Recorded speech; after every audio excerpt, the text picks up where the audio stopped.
के 5 इसमें निकलेंगे 10, 15, 20, 25 और 30, 35 और 40 फ्लावर्स के आसपास जो है इसकी कैपेसिटी हो चुकी थी। 40 दाने जो है इसमें बनते, वो मेरे ख्याल से बहुत ज़्यादा टमाटर इसमें बनता, लेकिन इतनी तो इस पौधे की कैपेसिटी भी नहीं है। अब मैंने उतनी। अस्सलाम वालेकुम वरहमतुल्लाहि वबरकातुहू। मैं इस वक्त टमाटो के ब्लॉक में हूँ।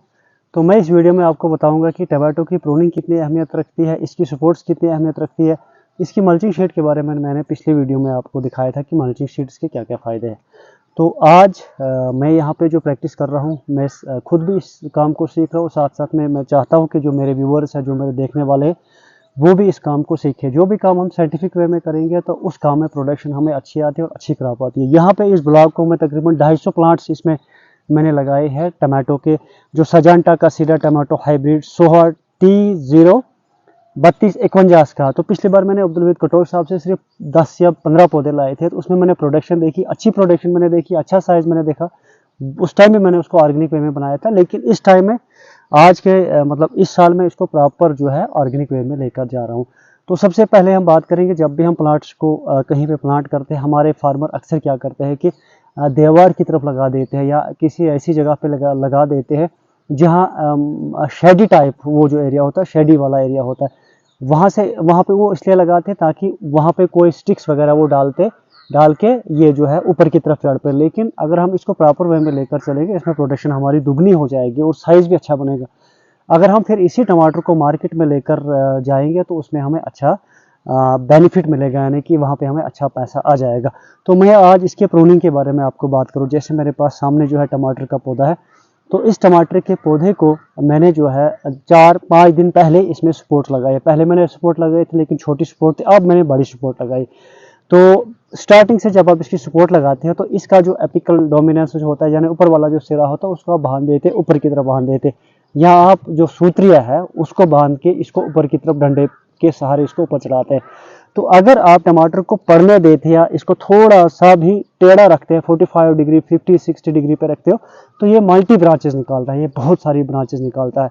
तो इसमें से ज़्यादा ब्रांचेस को हमने आने नहीं देना होता है, क्योंकि ये हाइब्रिड सीड होता है।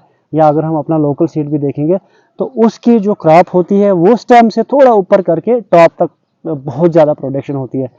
हम एक्सपेक्ट ये करते हैं कि इसमें क्रॉप अच्छी बने क्योंकि इसमें अच्छी फ्लावरिंग है, लेकिन ऐसा नहीं होता है। ऐसा क्यों नहीं होता है? क्योंकि हमारा जो पौधा होता है, इसकी कैपेसिटी अल्लाह ताला ने जितनी रखी होती है, वो जो है उतना ही न्यूट्रिशन जो है अपने रूट्स के ज़रिए से खुराक चढ़ाता है और ऊपर अपनी टहनियों को देता है। टहनियों के साथ साथ में फूल्स को भी उसको डिवाइड कर देता है। लेकिन जब हमारे पौधे पे बहुत ज़्यादा क्रॉप लगती है तो हमारा जो न्यूट्रिशन होता है, जितनी हम ग़िज़ा इसके रूट्स में डालते हैं, तो वो सब जगह डिवाइड नहीं कर पाता है। क्योंकि ये कोई भी पौधा होता है उसमें बहुत ज़्यादा क्षमता होती है फ्रूट रखने की, लेकिन उसमें से हमने अच्छे साइज़ के लिए, अच्छी क्रॉप के लिए कुछ ही फ्रूट्स हैं, कुछ ही ब्रांचेस को सिलेक्ट करना पड़ता है। तो यहाँ पे मैं अब आपको दिखाऊंगा कि यहाँ पे जो मैं इसकी कटिंग कैसे करूँगा। सबसे पहले अगर यहाँ पे इस पौधे को आप देखेंगे, अगर आपको वहाँ से दिखाई दे रहा है तो इस पौधे को आप देखेंगे, सबसे पहले जो नीचे जो तन्ना नीचे वाला जो हिस्सा होता है, सरफेस के साथ में तकरीबन मैं 3 स्टेप्स इसके 3 टायर जो है इसके काट दूंगा। क्योंकि इसे क्या फ़ायदा मिलेगा अगर हम नीचे वाली शाखों को काटेंगे? इसे ये फ़ायदा मिलता है कि जो नीचे से खुराक आती है तो पहली खुराक नीचे वाले पत्ते लेते हैं, तो वो जो खुराक है वो सही जगह पहुंच नहीं पाती है जहां उसको जाना चाहे। तो इसलिए अगर हम नीचे से शूट्स को हटा दिए, पत्तों को भी हटा देंगे और साथ में इसकी जो ब्रांचेस होती है, इसमें से जैसे हमारे सेब के दरख्तों में ऊपर मतलब मल्टी ब्रांचेस होती है और हर ब्रांच पे फल लगता है ना, सेब लगता है, उसी तरह से टमाटर में भी बहुत सारी ब्रांचेस निकलती है और हर ब्रांच में फल निकलता है। तो अब आपने सेलेक्ट करना है कि आपने कितनी ब्रांचेस को रखना है। दिखाऊंगा कि ये जो पौधा था मैंने थोड़ा इसको टेढ़ा सा रखा था, तो टेढ़ेपन की वजह से इसमें बहुत सारी ब्रांचेस आ चुकी है। आप देखिए यहाँ पे भी इस ब्रांच में फूल लगे हैं और ऊपर वाली ब्रांच में भी फूल लगे। अब मुझे करना क्या है, मुझे एक तो पौधे को ऊपर की तरफ ले जाना है और साथ साथ में ऊपर ये जाके फ्लावरिंग भी करेगा।